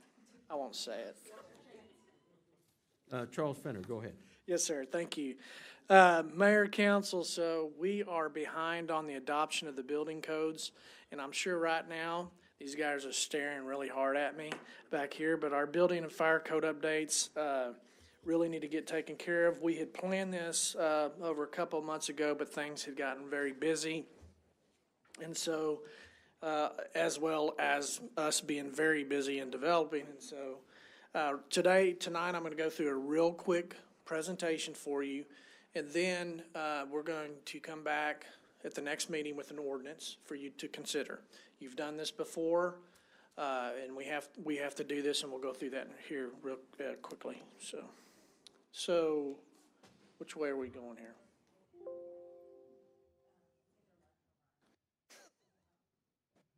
Okay. So the important part of that is the ISO. You've heard that talked about on the fire code, the insurance service rating, and how we're rated as a community with certain locations of fire stations, certain fire hydrants, certain adopted codes, so forth. Same with the building code. One of the big thing is if there's disasters, if we're not updated on our code, the local disasters, FEMA reimbursement things, we are not at the top of the list. And we do have a gentleman that comes and inspects us. He comes to me, and he comes to Mr. Phillips, and on our building codes, and we don't want to be too far behind on that. So the big thing we ask, the big question is, what's the major difference, okay, when we're adopting the codes? Because you'll always hear this, oh, wow, this is going to get tough, and this and that. But as you do know, as we're moving into the times of getting more efficient, that's really where we're going with these codes and the adoption, and that's really the main change. Right here, this is the ordinance that you're going to see. This is the ordinance you've seen before. When you're adopting the International Code Council, through the International Code Council, you're adopting every one of these, and that's what it's going to look like for that ordinance. So that'll be the private sewage disposal, the commercial kitchen hood, up to the National Electrical Code, International Building Code, so forth. So that's what you're going to see at the next meeting to adopt. Major changes in the residential code, very few major changes. Few of the significant changes are the door latches from a garage to the house, and it's just a safe self-latch, creating the safety for that separation, to keep that separation, and protect also from the carbon monoxide poisoning if a vehicle were to be left running into the garage. So, there. Carbon monoxide alarms are required when gas fire appliances are repaired and replaced. This is a new requirement, is just home safety, okay? Am I doing this, or? Energy conservation, which we all hear about, whether they're true or not, we all hear about all kinds of stuff with things like that, but that's what you're gonna see in our energy code here. You're just gonna move up your R values for insulation, so you're going from R38 to R49. U factor on the window requirements changed from 0.35 to 0.30. You asked me a question later on exactly what that means. I won't be able to answer that exact thing, but I have somebody here to do. Electrical receptacle switch box will be sealed to prevent air leakage. Man, do we have a lot of those not done yet, not done even right now. So changes will increase energy efficiency, and of course that's the ultimate go-to for building code. Electrical code, emergency electrical disconnect at the exterior of the building. This change greatly increases the firefighter safety by providing a safe method of turning off electrical power at structure fires. So a whole house surge protection device is to be installed in the breaker panels. Clothes dryers, receptacles are to be GFCI protected. And so that's it on that. So we moved to the major international fire code. And remember, this is not a vote tonight, I'm just presenting, and you'll have the ordinance in front of you, you can ask questions too. So here's what you're gonna see with the ordinance, with the fire flow requirements, fire hydrant locations, fire apparatus, and so forth. That's what will be presented in the ordinance that comes forward. The biggest change, and this is the one thing that we always hear about when buildings are being built, is the 6,000 square foot of additions to existing buildings that are enlarged to 6,000 square foot or greater will be required to have fire suppression system. Right now, it's 12,000? Depending on, exactly, depending on the occupancy. The increased suppression systems will impact the safety of the citizens, documented multiple standards, compared to reporting fires and properties with no automatic existing extinguishing systems. So when the sprinklers are present, obviously, the civilian death and injury rates for fire were 89%, 27% lower respectively. And the rate of the fire injuries per fire was 60% lower. So again, you're gonna have safety, increased safety here with the suppression system and the sprinkler, and the safety of our first responders there too. All right. The end. Question. No, sir. On the residential side, having a power shut off on the outside of the house, is that not, so certainly it's great for firefighters and a homeowner if they so choose, but is that not a safety issue if a bad guy can come up to the outside of your house and just cut your power off? I do not think that they're gonna have a switch that anybody can cut off. It's gonna have to be locked up. Mr. Phillips? Bobby? Up. The electrical disconnects are usually the lever type, like you would see where you pull the lever down and that totally disconnects the power to the house. I think the councilman's question is what would prevent someone from using it? From doing to that? cut- Yeah. It does have a place for a lock on there where it could be locked. Which is gonna be Yeah, fun really. because it'll be red tagged when it's not locked. Yep. So, Well, then how do you get in it if it's locked? You have a Bolt key? cutters. You're gonna bolt, oh, so you'll have to buy a new lock if you need it. Yeah, if the fire department needs to get there, they could use bolt cutters. If the homeowner, Again, a bad guy There's a just lock, they have a with lock. with bolt cutters could get it, well, he's got bolt cutters, he's coming in the house anyway. probably. That's true. That's Okay, well, that's fine. stopping. In my mind, I was thinking a big cartoon red lever on the outside of the house that, Please anyway, so it's, direct your comments to the council person who asked the question, not to the mayor. that's fine. I would luck. draw the question. on well, Inspection next we'll have we can have a different answer for you if you like, Nope, when the ordinance comes I back like up. the Sorry. answer. Okay. No, thank y'all. We appreciate it very much. Again, council, we will see this in the form of a ordinance soon. It's to provide the FEMA funds that would be necessary for the city. We need to move forward with it, and then also for the safety of our citizens. That's right. All right? Ready, and if you have any questions, email those and I'll have answers, when we bring the ordinance forward. Thank you, Terrell. Our next item on the agenda, discuss development agreements for the 128 Mellon Partnership. Again, this is Municipal Director of Municipal Development, Charles Fenner. All right, thank you, Mayor and Council. As you know, we've been going through a series of these, and now we have a all-day file cabinet for applications or variances that we talked to people about doing this. Elmira's gotten very good at helping me with these developers agreements and knowing exactly what we're looking for. And so, as you know, we have a ton of infill lots, a ton of lots that are non-buildable. Some we have to look at and see that, hey, this lot really needs to be built on. We're gonna have to let them build on it because it was in the state that it was. And so there's other variances that go along with it. So then again, we negotiate with them on certain things. And so we work with this. It takes a little longer, but I think it comes with a good outcome on a lot of these. And some of these people that are buying some of these lots for infill are really seeing them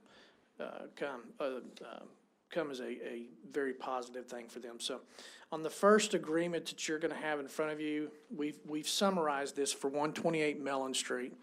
It's going to be a total of 2 lots. It's zoned SF 7.5, so that's a 75-foot requirement. But what we're talking about here is two lots being 50 foot in width and 172 foot in depth, so that you'll have 8,600 square foot of dense area and a side yard setback of 5. So the other characteristics of the agreement will be a minimum square footage house of 1850, 100% brick or stone construction with architectural elements, a landscape cluster in the front yard with one large tree, and then, of course, the 96 square foot minimum porch and 33% coverage of the front facade. The other part of this agreement, if you look, you can look inside the agreement if you had a chance to read it. We have the few areas that we highlight on the company obligations in the cities. But the big thing we'll have here that we're also trying to place in all these is the 21-foot setback from the back of the sidewalk to the front door of the garage door. The other thing is we do have a defining garage definition now that defines the actual square footage of a garage, or the widths and so forth, the length and width. So we'll have everything else that will be common there. And so the developer's agreement allows basically for the 8,000 square foot, which matches the 50 foot, does not match the 75 foot, but we're getting the deeper depth, and then we're getting a little less square footage of what we had than the 7.5, but we agree, we recommend approval of this developer's agreement. And Charles, is it 1 lot now, and they're trying to split it into 2 lots? Is that? Yeah, right. And this will be Mr. he's done stuff before, right? Yeah, he's done several things. Mr. Reyes. I thought I was talking. I understand it. I was wondering why. I know what you're probably thinking here. So, well, yeah, I'm thinking that he has a lot has standard, it's a buildable lot. So if you go to page, it's a buildable lot, and I didn't say that for this particular one. I was just saying, giving you an example earlier of some of these lots that are set. You'll see one of the agreements we have in here have little bits and pieces of lots that will come together and be smaller. Yes, this is 100 foot, and yes, you have the right to approve it or deny it. So, no, I think it's, We get one house on a 100-foot lot, or we get 2 houses on 50-foot lots with those negotiated. And that's why we're obviously bringing that before you. The other thing that they could do is go before the ZBA and just say, I want a variance to this lot to have 2 50-foot lot widths. And they can get a variance or grant a variance for that particular piece of property or deny. Sure. And then if they're granted, they come back and they plat it, then we have no other negotiation steps with them on that. So just for clarity, I'm sure my vote is probably going to be in the negative, but I value all the workup. I value the setbacks. I value the garage definition. I value the builder. He has a buildable lot. sure. It is a buildable lot in its current stage for one house. So you're looking at this developer's agreement really for him to have 2 lots that are 50 by 172. It's 21 feet from Mellon. So the back of the sidewalk to the front of the garage door will be 21 foot. That's just something we're fixating into our street sections now. In some of our PDs, we went 19 foot from the back and 20, and we just need it to be a little bit further. So in some of these houses that are smaller and that are going to be closer, there needs to be enough room for a big truck or big car to be parked there. We don't want it to be, the idea was not for these houses to be built and then cover the sidewalk so kids and they couldn't play on the sidewalk because trucks and stuff are covering them up. And you go fast on that road sometimes. Right. I would say I value that because my truck is almost 22 foot, which is extreme, right? I'm on the extreme side of that. So that does allow a big Suburban or Yeah. other vehicle to appropriately pull up and still the neighborhood utilize the sidewalk. But Tim, they don't drive your kind of trucks down on Mellon. Those No. people not as rich as you are. So. Oh, okay. Well, Just kidding. And so, if we were gonna do a single home on this lot, it would be a much bigger house. well, let's just say this, he has 100 by 172. He's compliant to build one house, according to our standards. Yes, ma'am. Yeah. Yeah, he'll have to go up, and that's what we work on that a little bit. Remember, when we came through with this was gonna kind of be the deal. When we had some of these that weren't gonna be, there are gonna be buildable lots, but they have the right to come in and say, hey, I'd like to take this lot, and for what I paid for it, I wanna take it and make it two and build two houses. And then they start looking at it and say, okay, well, I have to have certain setbacks, or, well, first of all, you can't have a 50-foot lot. So then we tell them they have to get a variance or they have another path. And this is where it's turned over. Is that we a go through two-car this. garage? Yes, sir. Oh, awesome. Yes, sir. So my concern when looking at this agreement was, right, is this not already big enough to build one home? Why are we building two homes? So I hear, council members Roy's concern, and then I'm also, was interested in hearing from my council member Thomas and her feedback about if you build one home, then you have to go up, is what I'm hearing. So Yeah, I'm just saying, when you look at a lot this small, 50 feet lots, that's the issue we have in empty lots. You can't make them bigger, the space is what you have. But this guy is just trying to get more bang for his buck by splitting a lot, but he's not complying with what we have. It's different when you have a house on each side and the lot small. I can see when people want variances and develop this agreement, but he's just trying to make a better investment for him and his family. He's trying to get 2 for 1, because with the ordinances we have, he can get the square footage, but it got to be a 2-story or more, because you're losing a lot of your square footage on a 2-car garage. That's almost 500. Yeah, he'll have 17,000, in its current state is a 17,000 square foot lot, which will meet all the standards, and you can build a 2,000 square foot home minimum. And there's no real requirement that you have to build 100% brick or stone, okay? And there's no requirements you plant a tree out in the front. So the trade-off for the city is allow him to do the 2 homes and we get 100% brick. Well, that is a trade-off, and the trade-off is added value. It's double, and yes, it's an investment for him to get the biggest bang for his buck, but we're not gonna just allow that to happen through that one variance piece. We're gonna say, you need to put a lot of effort into doing this if it's gonna be 2. I think it's well-written. I just don't know if I agree with it. I'm okay to vote.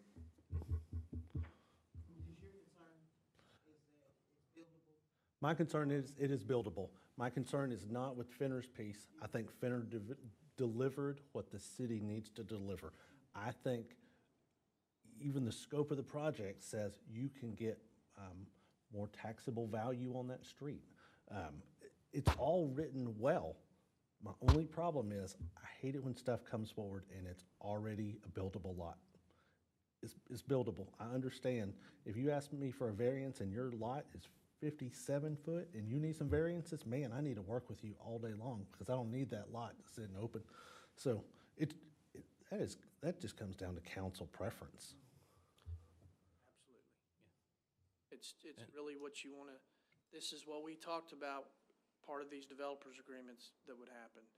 If they didn't go this route, then obviously they go through, if they want to get 2 lots, they can go through the zoning board of adjustment, which is that quasi-judicial board that says, what we say goes, that's it, no appeal. It's not a P and Z recommendation or anything, so. For better or worse, I would call the trade goes like this. You get a guarantee of a certain percentage of masonry.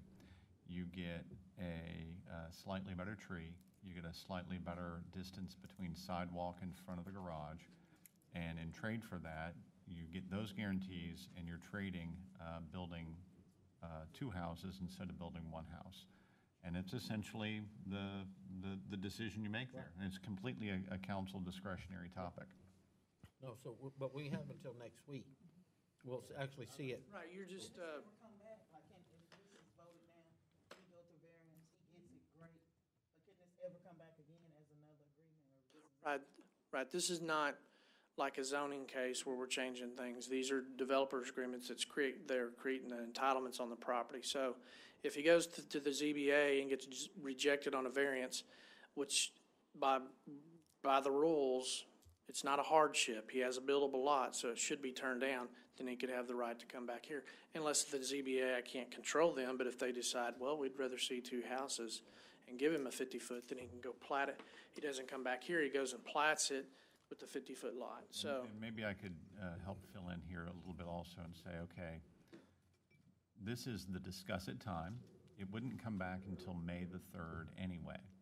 If you've got something that you collectively as council sort of wish you'd like to say through Charles to the person he's working with, hey, give Charles some thoughts and some directions about what you would like to see him do between now and May 3rd. And, you know, we can certainly have that discussion with the developer. And we don't know what he'll say, but we can certainly give him feedback. And then the other point is, remember, if y'all just for whatever discretionary reason don't want to move forward, like Charles said, this doesn't have the same regulatory impact of ZBA or P&Z. These are just discretionary contracts. If you want to do them, great. And if you're not comfortable now and you come back 3 months later with a slightly different one, that's okay too. You're in a very different discretionary world here. Yeah.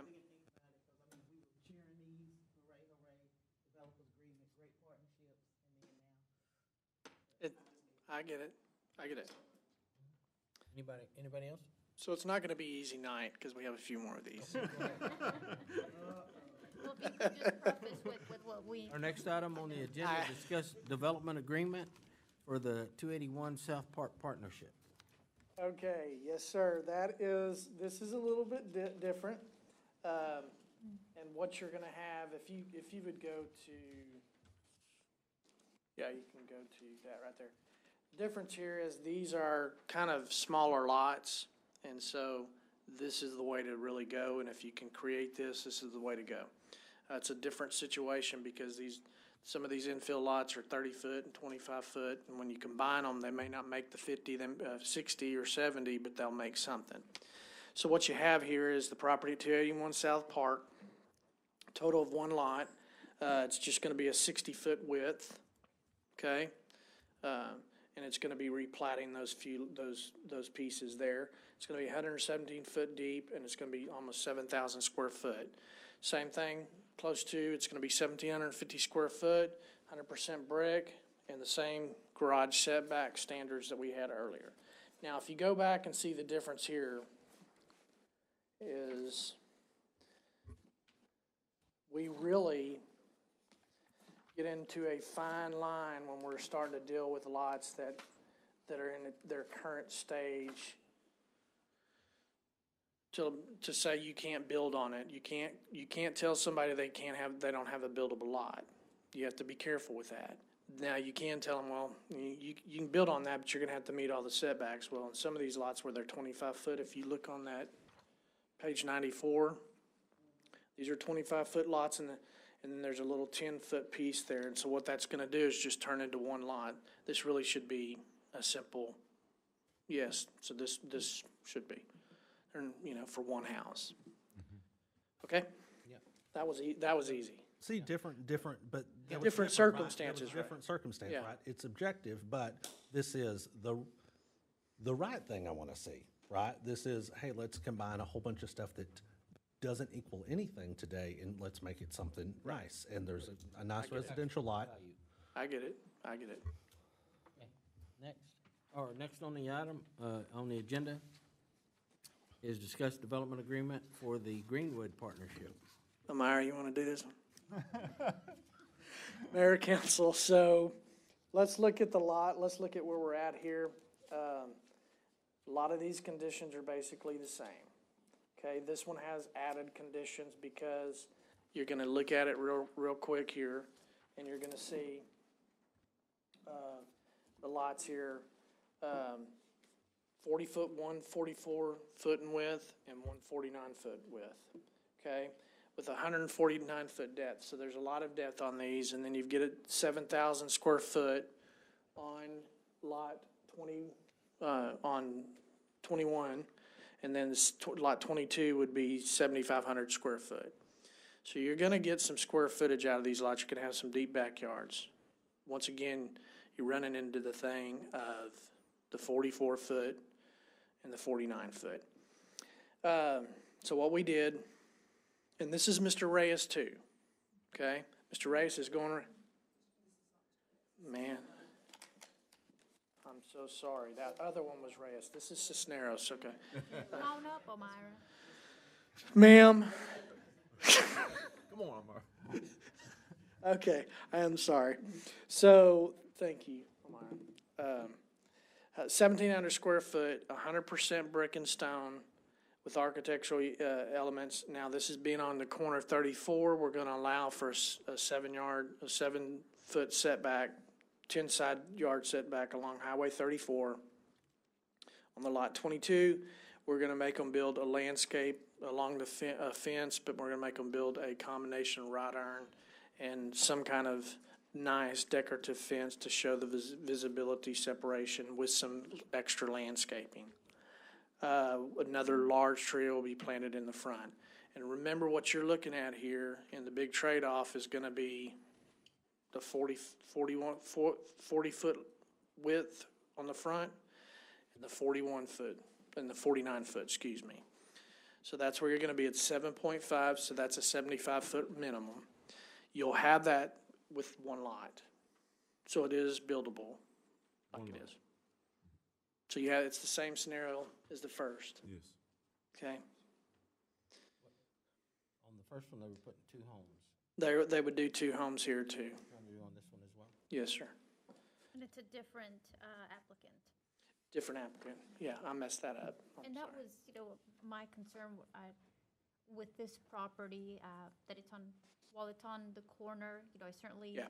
would love to have the safety, the high fence. It's on Highway 34 in Greenwood. The house right across that was built was an empty lot before.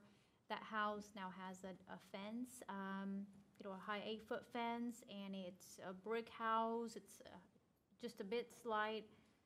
The width of that lot is just a bit, a few feet less than this lot, but they were still able to build a big, nice house on that lot. And in its current stage now, it would be the 80, right at, it's 80 or 90 foot, 94, 92 foot. This is in Mayrani's district, right? No, Is this your district or whose district? it's in Oh. Councilwoman Thomas. Okay. To give you Okay, hold on. a scope of 44 foot, that is 2 of my trucks. It's a pretty skinny lot. Okay, I really messed this up again, okay? This is the one that already has these lots. They're just moving the lot. What happened? I'm sorry. I'm sorry. Mayor, I'd like to welcome Elmira Mata. Go- Hey, Elmira, can you just help Charles, help Charles reset here? All right, so simple question, okay? Number 1 question. Right now, today, how many lots are out here? There are 2 lots currently And existing. what are the lot widths of these 2 current existing lots? One of them is 40-something and the other one is 40-something. Right, it's 44 and 49. Yes. Right, we got a The owner- 44-foot lot and a 49-foot lot in Yes. today's existing condition of lots. Yes. And so the applicant is asking for permission to build how many houses? 2 houses, One on each lot. one on each lot. The only thing that the applicant wanted was to move the existing lot line over a couple of feet So there was a little bit more room on that 34 side, so the house wasn't sitting on the road. that 34, correct, yes. And if you Moving the stare at lot. the drawing that Dawn has in front of you, you can see a little teeny tiny line that says lot line to be blah, blah, blah, right? So that's what we're talking about. We're moving, we're re-angling that Yes. little line right there, okay? Does anybody have any heartburn over that? Heartburn, Like- yes. So I would say, if you look at the size of the lots now, they're all kind of in that 45 to 50-foot range on the street. I'm kind of looking at it. And hey, if we hold to the standards, which we all voted on, it just increases that property value a little bit. It's just, But you're still gonna get, you're still gonna get two. nope, homes. no, sir. Yes? No, sir. Because you have two the- lots, you're gonna put one on each lot. I know, but I'm But saying. now all you're doing is changing the lot so you can move one of the homes back a little bit, is what we're doing. Well, One home built. well, But so, you can't, because it's two lots. well, but the owner owns both lots. Is it? Right, I know, but, Might need to change it. so you could force him to make it one lot. I don't know if you can or not. Well, we can't force him to build on it. No? Right, he can own both lots. Do we, Yeah.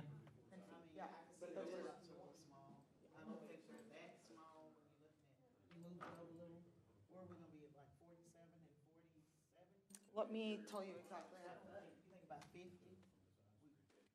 Building on that is 3 feet. Okay. Can you tell me what it is when you move that line?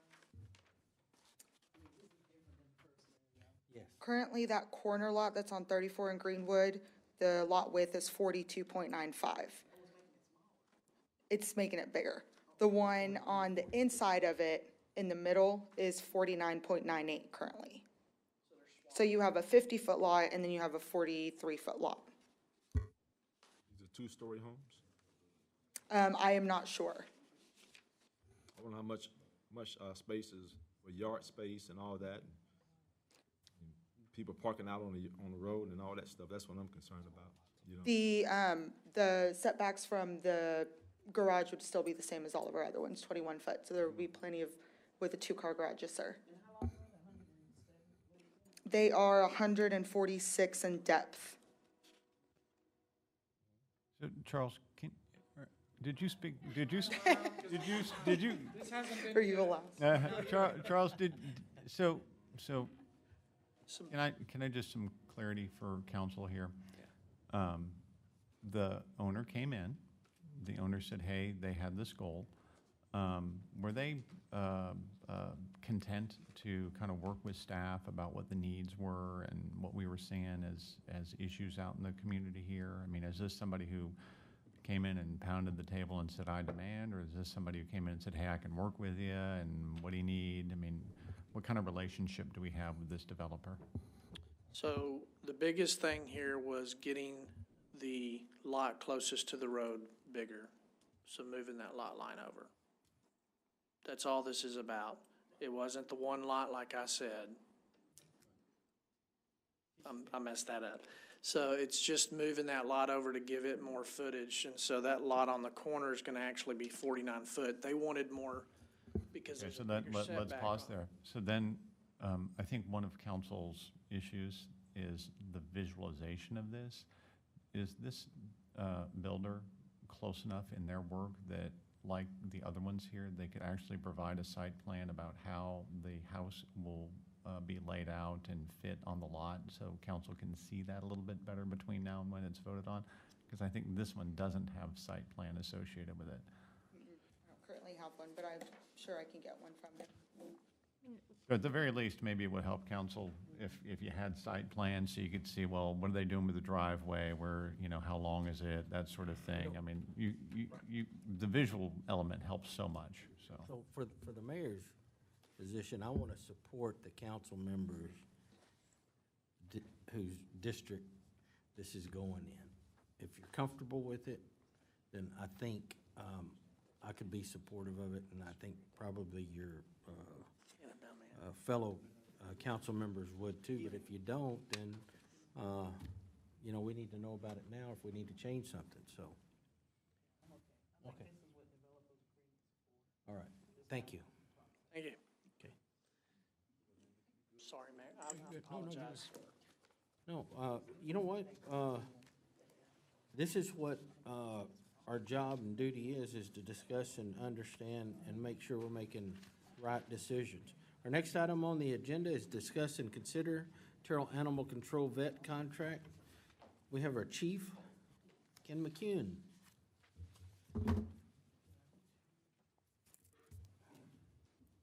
Mayor, again, it's time of year to renew our vet contract.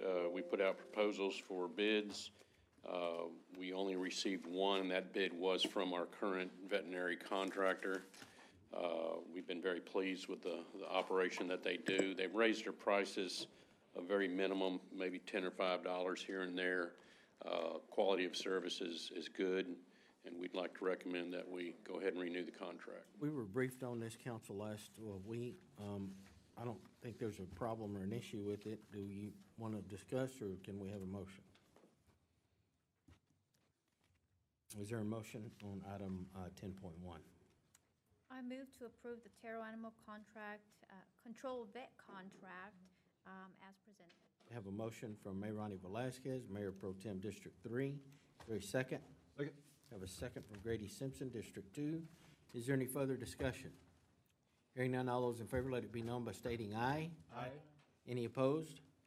Motion Thank you, Mr. passes Chairman. with unanimous consent.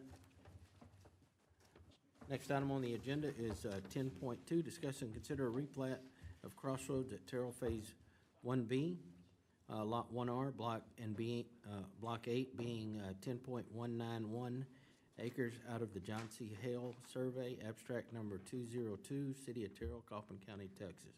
Mr. Fenner. Mayor, council, I promise this is real quick. If you look on this site plan, if you look on this plat, essentially all we're doing here, we're not doing some of these replats, we'll do a public hearing just through law process like we did on the Tanger, but in this case, all we're doing is moving drainage. And so if you look on the map, you'll see where we've highlighted the area that's being moved. It's very simple. We had to do it because of the building configuration and the way. If you go to next, you can see right in the middle. Okay, right in the middle there. Right below the circle. Yep. Go down a little bit there. Go down. Right there. That's the area that's being moved. So it's moving because it's an underground drainage, and so it has to be moved over so there can be different building configuration. That's all we're doing. Think of this as across the street from Chick-fil-A. This is the new parcel that he's trying to get a permit on to build another center there. Okay. Any questions? Hearing none, is there a motion on 10.2? Mayor, I make a motion that we approve item number 10.2. We have a motion from Grady Simpson, District 2. Is there a second? Second. I have a second from Mayor Ronnie Velazquez, Mayor Pro Tem District 3. Is there any further discussion? Hearing none, all those in favor, let it be known by stating aye. Aye. Any opposed? Motion carries by unanimous vote. Next item on the agenda is receive Terrell Police Department National Incident-Based Reporting Systems. Is this you, Mike, or? No, these are just the informational reports. So as is our custom, we get you your regular reporting. So every month, you're going to see Star Transit, Terrell Police Department, Terrell Fire Department, and whenever you see that staff reports listed, that's just an opportunity for, if you've got any questions, shoot Dora an email or the department head an email, and we just like keeping the information in front of you. This creates a little transparency, a public record. Does anybody have any questions of the Terrell Police Department report? Hearing none, we'll move forward to receive the Star Transit ridership reports, again for February and March of 2022. Are there any questions or comments on those reports? Hearing none, do we have executive? We have no executive. We are adjourned. Thank you, council.